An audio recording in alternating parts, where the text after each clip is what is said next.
At 0700 on December 27, 1944, Flight Officer Robert Mitchell sat in the cockpit of a Waco CG-4A glider at an airfield in France, watching ground crews load high-explosive ammunition into the cargo bay behind him. 24 years old, 15 training flights, 0 combat missions. The Germans had concentrated 88mm flak batteries along every approach to Bastogne, and yesterday's glider mission had already cost 5 tow planes and 17 gliders. The CG-4A was constructed of fabric-covered metal tubing with a plywood floor. No armor, no engine, no parachute. The entire aircraft weighed 3,900 pounds empty. Loaded with 3 tons of ammunition, it would weigh 9,000 pounds. Pilots called them flying coffins. Others called them tow targets or plywood hearses. Mitchell's orders were simple. Ride a 300-foot nylon rope behind a Douglas C-47 through the flak corridor, cut loose at 600 feet, glide into a perimeter surrounded by German forces, and deliver the ammunition to the 101st Airborne Division trapped inside Bastogne. 7 days earlier, on December 16th, 200,000 German troops had launched Hitler's final gamble in the West. The offensive punched a 60-mile bulge through American lines in the Ardennes forest. Panzer columns had advanced faster than Allied commanders thought possible. By December 20th, the screaming eagles of the 101st Airborne found themselves encircled in Bastogne, a crossroads town with 7 highways converging at its center. 11,000 paratroopers, surrounded, cut off, running out of everything. General Anthony McAuliffe had responded to a German surrender demand with a single word: nuts. But defiance didn't feed soldiers or reload empty weapons. The division's entire field hospital had been captured on December 19th. 42 medics and surgeons, gone. By Christmas, the remaining medics were operating with kitchen knives and bedsheets. Artillery battalions were rationing shells. Tank crews were siphoning fuel from destroyed vehicles.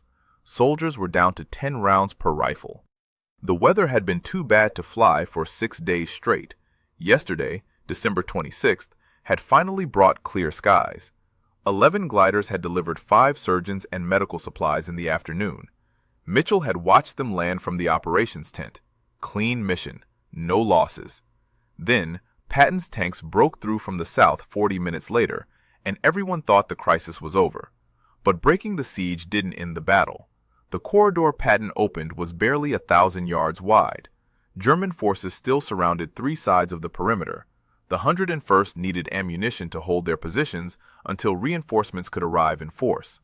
Artillery rounds, machine gun belts, mortar shells, rifle cartridges, 3,000 pounds per glider, 50 gliders dispatched this morning, all heading into the same killing zone the Germans had been targeting for a week. The mission briefing had been clear about the risks. Intelligence reported that German flak crews had the approach route registered. Every gun within 5 miles had the coordinates. 88mm cannons, quad-mounted 20mm guns.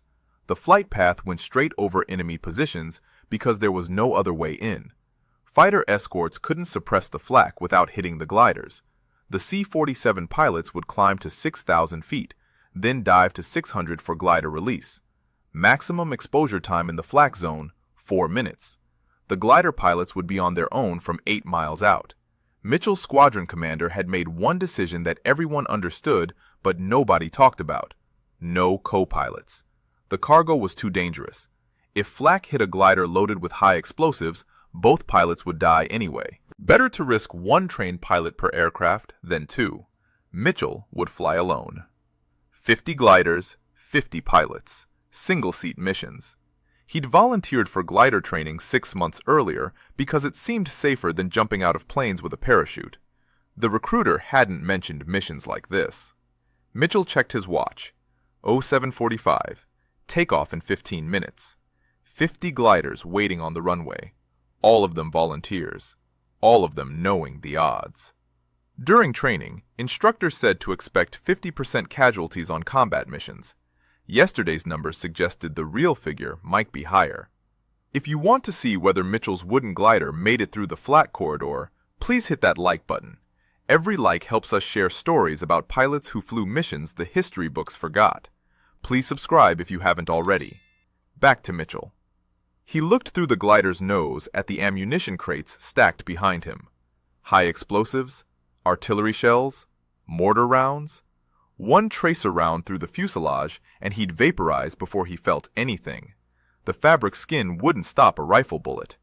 Mitchell had written a letter to his mother the night before. He'd sealed it, addressed it, left it on his bunk with his personal effects, just in case. The tow rope tightened. His C-47 was starting its engines. The rope stretched across 50 feet of frozen runway. In 30 minutes, Mitchell would either be on the ground in Bastogne delivering ammunition to men who desperately needed it, or he'd be scattered across a frozen Belgian field. He gripped the control stick, and he was about to find out which. The C-47's engines roared to full power at 0800. Mitchell felt the tow rope snap tight. His glider lurched forward. No brakes, no throttle, just momentum and physics. The wooden aircraft accelerated down the frozen runway behind the tow plane. 60 miles per hour, 70. At 85, the glider lifted off the ground. Mitchell pulled back on the control stick to match the C-47's climb angle. The rope between them stayed taut. One wrong move, and the rope would snap or the glider would stall. Either meant death. Behind Mitchell's glider, 49 more CG-4As were taking off in a steady stream. The 439th Troop Carrier Group was launching 37 gliders from this airfield. The 440th Troop Carrier Group was launching 13 more from Orléans. 50 gliders total, 50 pilots, 150 tons of ammunition heading toward Bastogne, the largest glider resupply mission of the war. Mitchell had arrived at glider training school in May 1944. The program promised flight status without requiring a college degree. Most Army Air Force's pilots needed 2 years of college. Glider pilots only needed to pass the physical and survive the course. Mitchell had grown up on a farm in Iowa. High school diploma, strong back, good eyes. The recruiter said glider pilots would deliver troops and supplies behind enemy lines. He didn't say they'd be flying wooden boxes through flak. The training had been brutal. 12 weeks, 60% washout rate. Students learned to land gliders in fields marked with stakes representing trees and obstacles. No engine meant no second approach. Get it right the first time or crash. Mitchell had watched 2 classmates die during landing practice. Another broke his back. But he'd graduated, earned his silver G-Wings, got assigned to the 439th Troop Carrier Group in England, made it through D-Day without flying, sat out Market Garden because his unit wasn't scheduled. And now, 6 months after pinning on his wings, he was finally heading into combat. The C-47 climbed to 6,000 feet. Mitchell's glider stayed 200 feet below and behind the tow plane. Formation flying in a glider required constant attention. Too high, and the rope would pull the C-47's tail down. Too low, and the glider would lose lift and fall. Mitchell watched his airspeed. 120 miles per hour, standard tow speed. His hands stayed light on the controls. Small corrections. The glider wanted to fly straight. Let it. Below, the French countryside slid past. Villages, roads, forests stripped bare by winter. The American lines were 30 miles ahead. The German lines were 10 miles beyond that. Bastogne sat another 15 miles inside German-held territory. Total flight time, 90 minutes. But the critical moment would come in the last 10 minutes when they crossed into the flak zone. Mitchell looked left and right. Other gliders were visible in the formation. Fabric-covered wings, plywood fuselages, each one loaded with enough explosives to level a city block. The pilots had discussed the ammunition problem during the briefing. If German flak hit the cargo bay, the glider wouldn't just crash, it would explode. The pilot wouldn't feel anything. One moment flying, next moment, gone. Some of the pilots said that was better than burning alive or getting shot down over enemy territory. Mitchell didn't want to think about either option. The weather was holding. Clear skies, light winds. Temperature 28 degrees Fahrenheit. Good conditions for flying. Also good conditions for German gunners. Yesterday's mission had landed in late afternoon when the Germans weren't expecting gliders. Today's mission was launching in broad daylight with the Germans fully alert. Intelligence estimated that the flak corridor had doubled its gun positions overnight. The Germans knew more gliders were coming. Mitchell checked his watch. 0830. 60 minutes until they reached the release point. 60 minutes to think about what came next. Some pilots handled the waiting by talking on the intercom with their tow plane crews. Others stayed quiet. Mitchell fell into the second category. He'd said everything he needed to say in the letter on his bunk. The formation crossed into Belgium, enemy territory below. The gliders maintained tight spacing. If the lead elements got hit by flak, the trailing gliders would fly straight through the debris. There was no room to maneuver, no way to dodge. The mission plan called for a straight approach at 600 feet, maximum vulnerability, minimum time over the target. The math was simple. Get in fast, cut loose, land, survive. Mitchell's glider hit turbulence. The wooden frame creaked. The fabric skin rippled. He corrected with the stick. The glider steadied. Everything about the CG-4A was designed to be expendable. Light materials, simple construction, no expensive components. Built by furniture companies and refrigerator manufacturers. Cost $14,000 per glider. A P-51 Mustang cost $50,000. The Army considered gliders disposable. The formation approached the front lines. Mitchell could see smoke rising from artillery positions below, American guns firing east toward German positions. In 15 minutes, those same German positions would be firing back at Mitchell's glider, and there was nothing he could do but hold his course and hope the flak missed. At 0920, the lead C-47 crossed into German-held territory. Mitchell was flying in the middle of the formation, 20 gliders ahead of him, 29 behind. The tow planes maintained 6,000 feet. The gliders stayed at 5,800. Below, the landscape changed. Fewer villages, more fortifications. Trenches zigzagging through frozen fields. This was the bulge. 60 miles of German-controlled Belgium. The first flak appeared 8 miles from Bastogne. Black puffs of smoke erupting at 5,000 feet. 88mm shells. The German gunners were ranging on the formation. Mitchell watched the puffs march closer.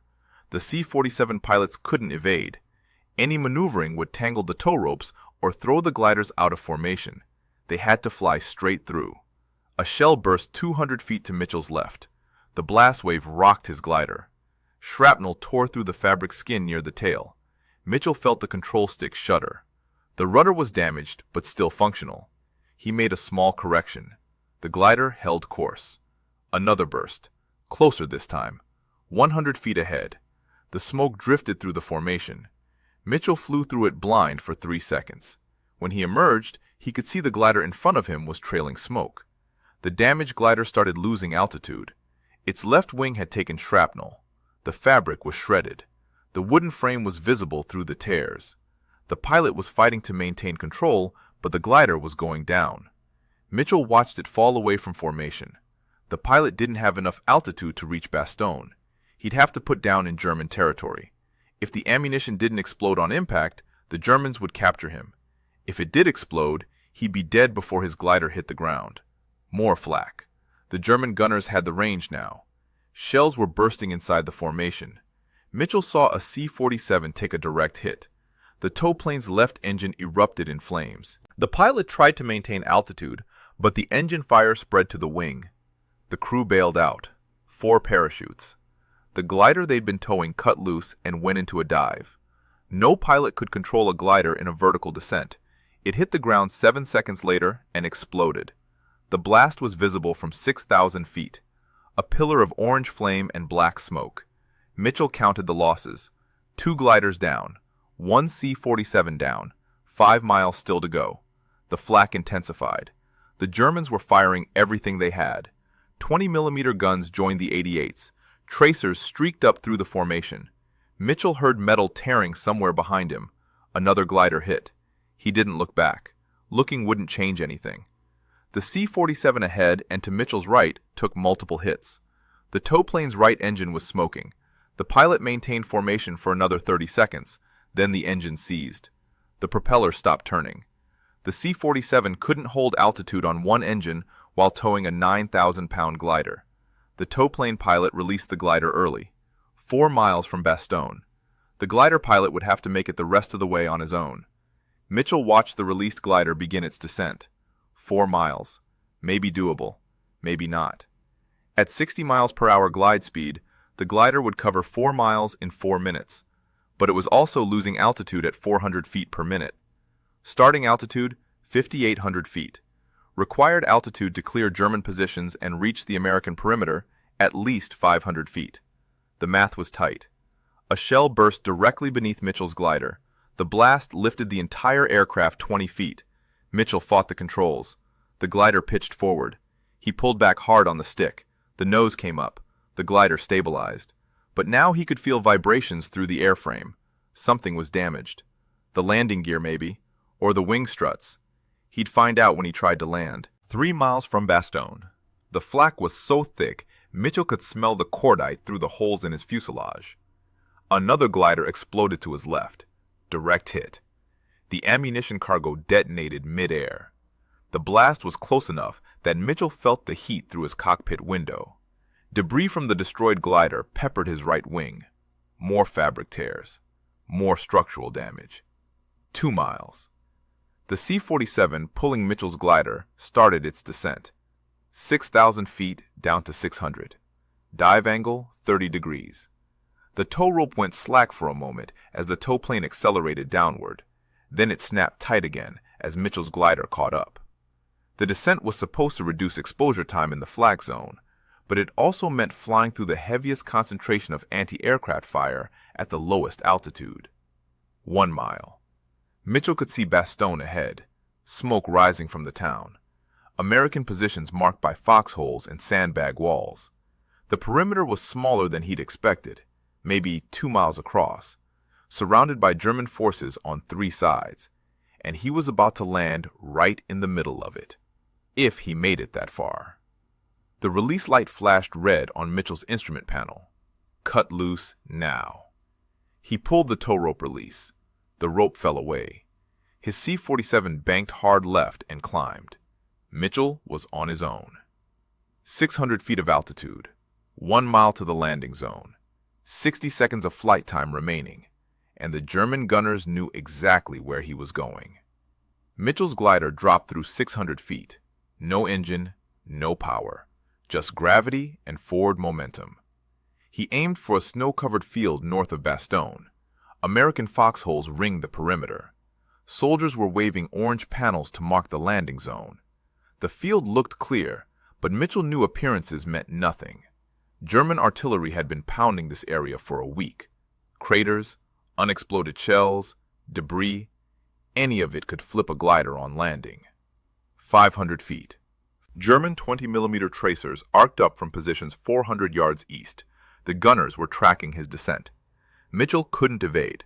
The glider's control surfaces were already damaged from flak. He had maybe 30 degrees of turn authority left, not enough to dodge ground fire. He kept his approach angle steady, 45 degrees nose down, 60 miles per hour, standard glider approach, 400 feet. A tracer round punched through his right wing, clean through. The fabric tore. The wooden rib behind it cracked. Mitchell felt the glider yaw right. He corrected with left rudder. The rudder responded, but the pressure felt wrong. More structural damage. He'd have to land fast before something failed completely. 300 feet. The landing zone was coming up fast. Mitchell could see individual soldiers now, men running toward the field with stretchers and equipment. They knew what was in these gliders. 3 tons of ammunition per aircraft. The 101st had been rationing bullets for 6 days. Every round counted. Every glider that landed intact meant more soldiers would have ammunition to hold their positions. 200 feet. Mitchell pulled back on the stick to flare the glider. The nose came up. The descent rate slowed. 100 feet. 50. He was coming in too fast, but there was no way to slow down. The landing gear hit frozen ground at 70 miles per hour. The right wheel collapsed immediately. The damaged landing strut buckled. The glider's right wing dropped and hit the ground. The impact tore off 8 feet of wing. The fuselage skidded sideways across the snow. Mitchell hung onto the control stick as the glider spun. The tail section broke off. The cockpit separated from the cargo bay. The wooden frame disintegrated around him. Then the glider stopped. Mitchell was alive. The ammunition hadn't exploded. He was sitting in what was left of a cockpit, in the middle of a frozen Belgian field, with German positions 400 yards away. Soldiers reached the wreckage within 30 seconds. A sergeant yanked open Mitchell's cockpit door. "Can you move?" Mitchell nodded. He unbuckled his harness and climbed out. His legs were shaking. The sergeant pointed toward a tree line. "Medic station's that way. Get yourself checked. We'll unload the cargo." Mitchell looked back at the wreckage. The ammunition crates were intact. The soldiers were already pulling them free. More gliders were coming in. Mitchell watched from the medic station as the next wave approached. Some landed clean. Others came in hard like his had. One glider overshot the landing zone and crashed into a stone wall. The impact killed the pilot instantly. Another landed in a minefield. The explosions destroyed the glider and scattered ammunition across 100 yards. Soldiers ran into the minefield to recover what they could. 3 men were wounded retrieving mortar shells. By 0950, 32 gliders had landed inside the perimeter. Mitchell counted them from the medic station while a corpsman bandaged a cut on his forehead. 32 out of 50 dispatched. 18 missing. Some had been shot down over German positions. Others had crash-landed short of the perimeter. A few had exploded in the air. The exact count wouldn't be known until after the battle. But 32 gliders meant 96 tons of ammunition had reached the 101st. Artillery crews were already unloading shells. Infantry companies were distributing rifle cartridges. Tank destroyers were getting rounds for their 76mm guns. The ammunition wouldn't win the battle by itself, but it would let the Screaming Eagles keep fighting until reinforcements arrived. Mitchell walked through the perimeter. The town was a wreck. Buildings had been shelled into rubble. Roads were cratered. Dead German soldiers lay frozen in the streets from previous attacks. American soldiers occupied every defensible position. Foxholes, basements, the remains of stone walls. They'd been surrounded for 7 days. They looked exhausted, but they were still fighting. A lieutenant from the 502nd Parachute Infantry stopped Mitchell. "You one of the glider pilots?" Mitchell nodded. The lieutenant shook his hand. "We were down to 8 rounds per man this morning. You just gave us 50. Thank you." Mitchell didn't know what to say. The lieutenant was already moving toward his position with a box of .30 caliber ammunition. The mission had cost 17 gliders shot down, 5 C-47s destroyed, at least 20 pilots killed. The casualty rate was 32%, higher than D-Day, higher than Market Garden, higher than any previous glider operation in the European theater. The Army Air Forces would later call it one of the deadliest glider missions of the war, but the ammunition got through, and that was what mattered. The 101st Airborne would hold Bastogne for another 3 weeks until the German offensive collapsed. The resupply missions on December 26th and 27th had kept them in the fight during the most critical 48 hours. Mitchell sat on an ammunition crate and watched the last gliders land. He'd made it, somehow, against odds that should have killed him. And now he had to figure out how to get back to his unit, because glider pilots didn't just deliver cargo. Once they landed, they became infantry, and Mitchell was about to learn what it meant to fight on the ground in Bastogne. Glider pilots were trained to fly, not to fight on the ground, but Army doctrine was clear. Once a glider landed, the pilot became an infantryman until he could return to base. Mitchell had fired a rifle during basic training 18 months earlier. He'd qualified marksman. That was the extent of his combat infantry experience. Now he was standing in a perimeter surrounded by German forces with a borrowed M1 Garand and 40 rounds of ammunition. A captain from the 327th Glider Infantry Regiment assigned Mitchell to a rifle company, holding positions along the northern edge of town. The company had started the siege with 140 men. They were down to 93. Casualties from artillery, small arms fire, and trench foot. The company commander was a first lieutenant who looked about 22 years old. He pointed Mitchell toward a foxhole. "You're with Corporal Hansen. 2-man position. 4-hour shifts. Germans probe our lines every night around 0200. Stay alert." Mitchell found Hansen's foxhole 50 yards from the company command post. Hansen was a paratrooper from the 501st. He jumped into Normandy on D-Day, jumped into Holland during Market Garden. Now he was dug into frozen Belgian soil, holding a section of perimeter with a glider pilot who'd never been in ground combat. Hansen looked Mitchell over. "You know how to use that rifle?" Mitchell nodded. Hansen didn't look convinced. The foxhole was 6 feet long, 4 feet wide, 3 feet deep. 2 men could fit if they stayed low.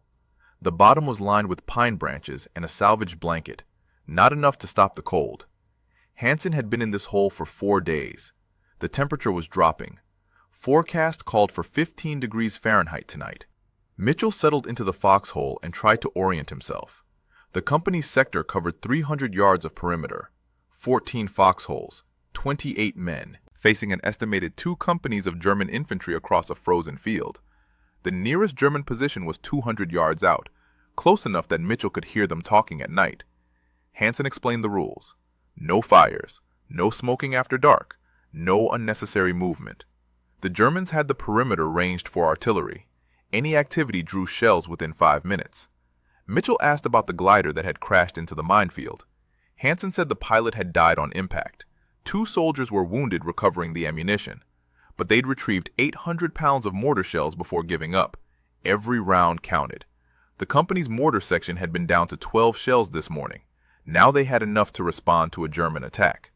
Night fell at 1700. The temperature dropped to 12 degrees. Mitchell had a wool overcoat and gloves, but the cold seeped through everything. Hansen showed him how to stay warm.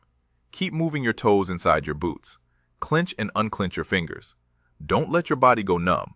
Trench foot could cost you your toes. Frostbite could cost you your fingers. Both could kill you as surely as German bullets. At 1930, German artillery opened up. 88mm shells impacted across the perimeter. The barrage lasted 10 minutes. Mitchell pressed himself against the bottom of the foxhole. The explosions walked across the company sector. 1 shell hit 30 yards away. Shrapnel tore through the air overhead. Hansen didn't react. He'd been through this before. When the barrage lifted, Hansen checked for casualties.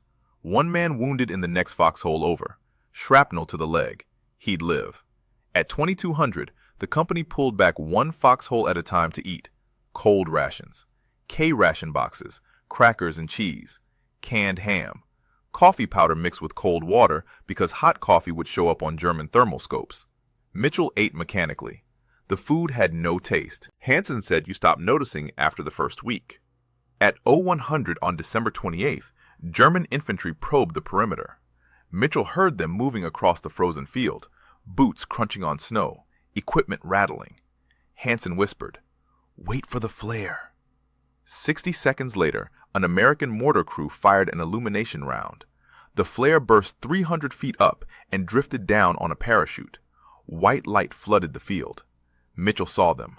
15 German soldiers advancing in a skirmish line, 200 yards out, moving toward the American positions. Hansen opened fire. The rest of the company followed. The Germans went to ground. Some fired back. Others tried to withdraw.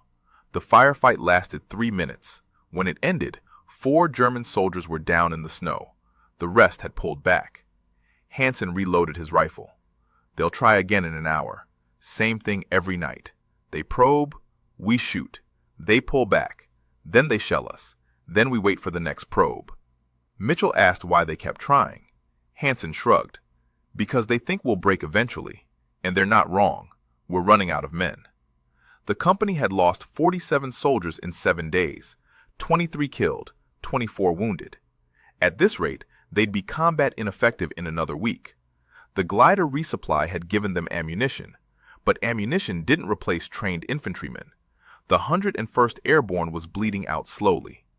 Mitchell looked across the frozen field at the German positions. Somewhere out there, German soldiers were making the same calculations. How long could the Americans hold? When would they run out of men, ammunition, or willpower? And what would happen when one side finally broke?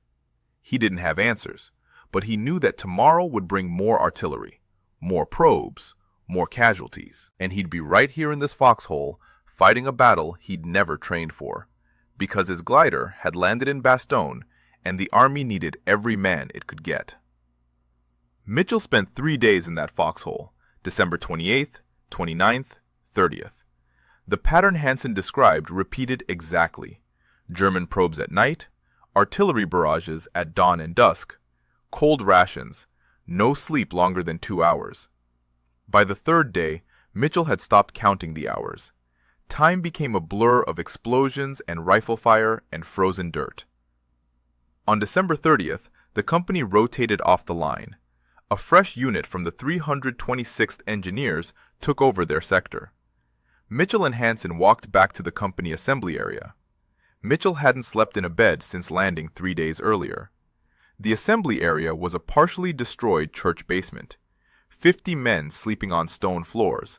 But it was warm. There was hot coffee. Real food. Mitchell ate 2 K rations and fell asleep sitting against a wall. He woke 6 hours later. A sergeant was shaking his shoulder. "Captain wants all glider pilots at battalion headquarters. Now." Mitchell walked through Bastogne in daylight for the first time since landing. The town was worse than he'd imagined. Every building damaged. Most streets blocked by rubble. Dead horses frozen in the snow. The smell of cordite and death everywhere. Battalion headquarters was in a schoolhouse basement. 12 glider pilots were assembled when Mitchell arrived. He recognized 2 from his training class. The others were strangers. A major from 9th Troop Carrier Command stood at the front of the room. "Gentlemen, you've done your duty as infantry. Now we need you back. Transport trucks are leaving for France tomorrow morning 0600. You'll return to your squadrons."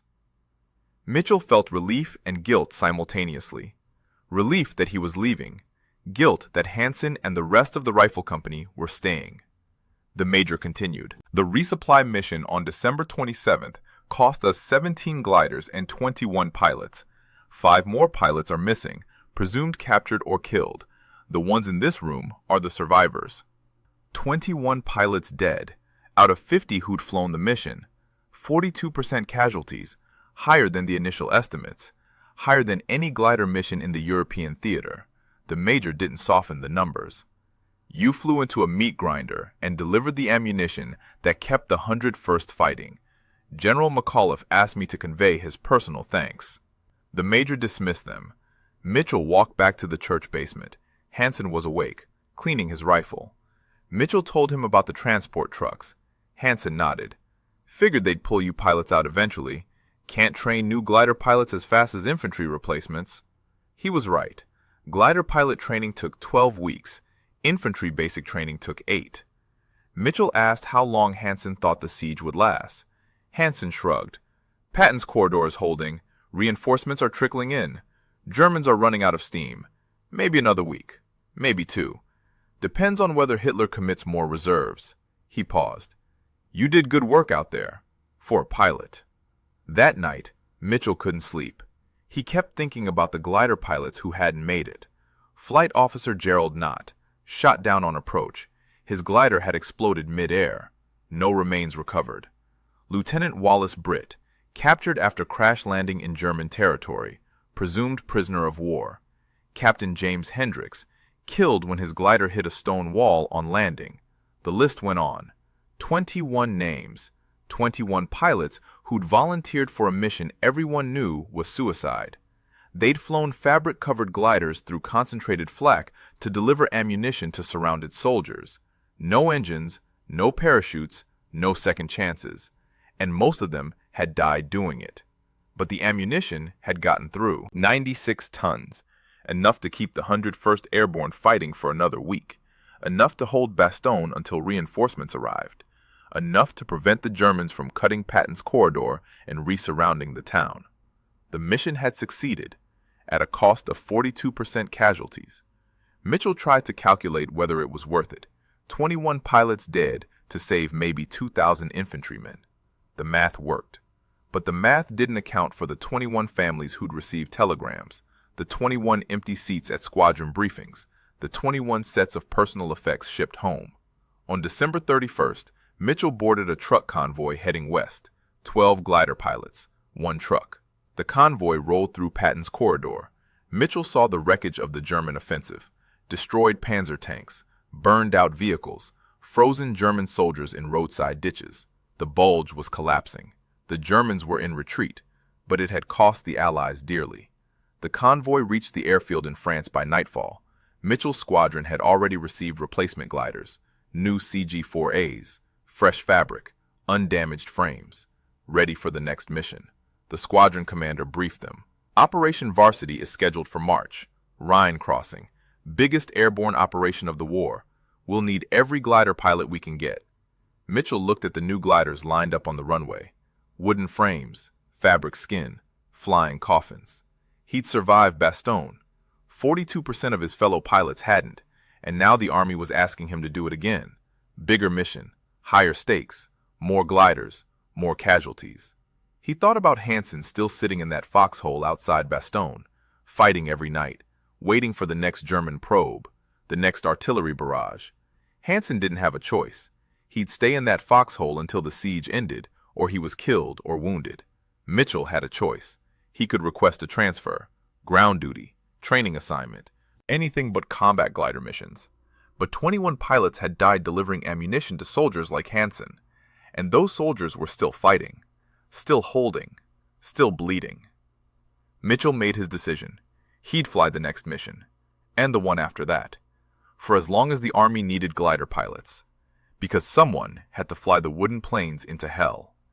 And Mitchell was one of the few who'd survived to do it again. The story of the Bastogne glider mission spread through 9 Troop Carrier Command slowly, not through official channels, through letters, through conversations in mess halls, through pilots who'd survived telling pilots who hadn't flown.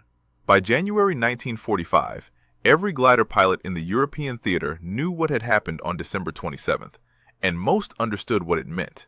The Army Air Forces didn't publicize the mission. No press releases, no newsreel footage, no medals ceremony. Glider pilots occupied a strange position in the military hierarchy. They wore pilot wings, but flew aircraft without engines. They had flight status, but became infantry after landing. The Army treated them as expendable. Cheaper to lose a glider pilot than a bomber crew. Faster to train a replacement. But the soldiers who'd received the ammunition knew better. The 101st Airborne held Bastogne for 3 more weeks after the glider resupply. They repelled 14 major German attacks. They held the corridor open while reinforcements poured through. By mid-January, the German offensive had collapsed completely. The bulge was eliminated. American forces were advancing east again. General McAuliffe wrote a letter to 9 Troop Carrier Command in February. Mitchell saw it posted on the squadron bulletin board. The glider pilots who flew into Bastogne on December 26th and 27th demonstrated courage beyond measure. They delivered ammunition when we needed it most. They saved lives. They helped us hold. I will never forget what they did. The letter was signed, filed, and largely ignored by higher command. The casualty reports were finalized in March. December 26th mission. 11 gliders dispatched. 11 landed successfully. 0 pilot casualties. December 27th mission. 50 gliders dispatched. 32 landed in the perimeter. 18 lost en route or shot down. 21 pilots killed. 5 captured. 3 wounded. Combined casualty rate. 34% glider losses. 32% pilot casualties. For comparison, D-Day glider operations in Normandy had suffered 7% pilot casualties. Market Garden in Holland had recorded 9%. Bastogne's 32% made it the deadliest glider mission of the war to that point. The numbers were stark. 1 out of 3 pilots who flew the mission didn't come back. Mitchell learned the fates of individual pilots gradually. Flight Officer Gerald Knott, killed instantly when his glider exploded from a direct flak hit. Body never recovered. Lieutenant Wallace Britt, captured after crash landing short of Bastogne, 4 months as a prisoner of war. Captain James Hendricks died on impact hitting a stone wall. First Lieutenant Charles Morrison lost his left eye to shrapnel but survived. The medical team that landed on December 26th had their own story. Dr. Lamar Suter and his 4 fellow surgeons operated continuously for 3 days, 87 surgeries in 72 hours. They saved an estimated 60 soldiers who would have died without immediate surgical intervention. Suter received the Silver Star. The citation mentioned courage. It didn't mention he'd volunteered to fly into a besieged town in a wooden glider with no guarantee of surviving the landing. Mitchell stayed at the squadron through winter. New pilots arrived to replace the dead. Fresh faces, no combat experience.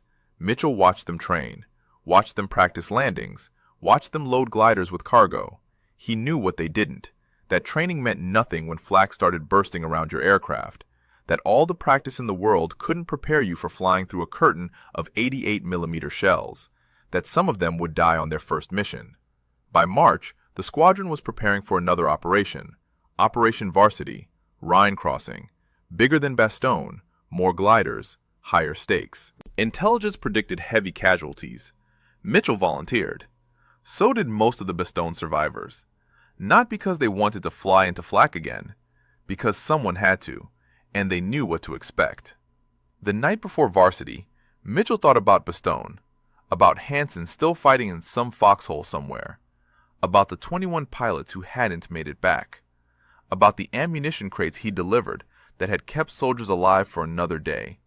The math was simple. 21 pilots dead, thousands of soldiers saved.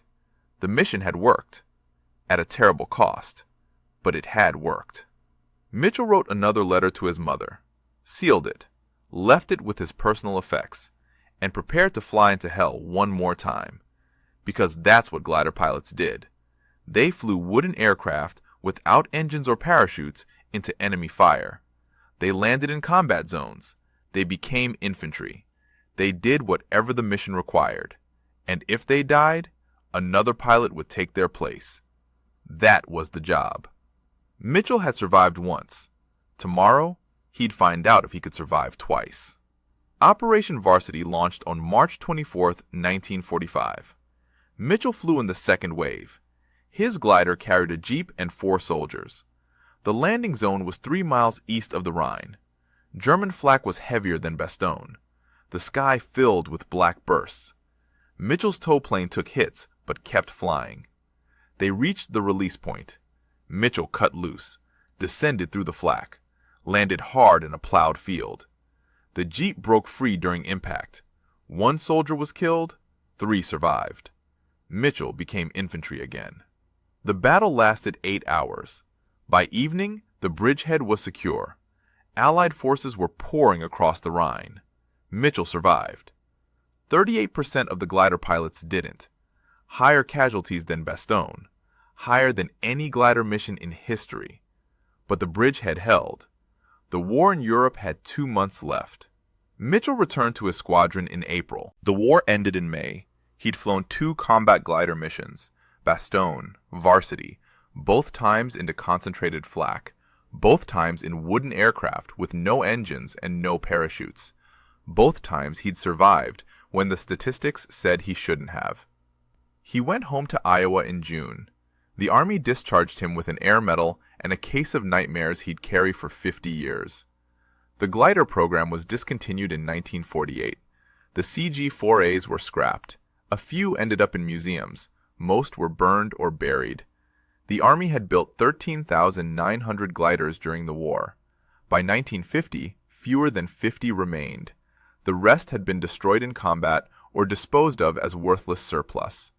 The glider pilots scattered. They found other work, other lives. Most never talked about what they'd done. When they did, people didn't believe them. Wooden planes?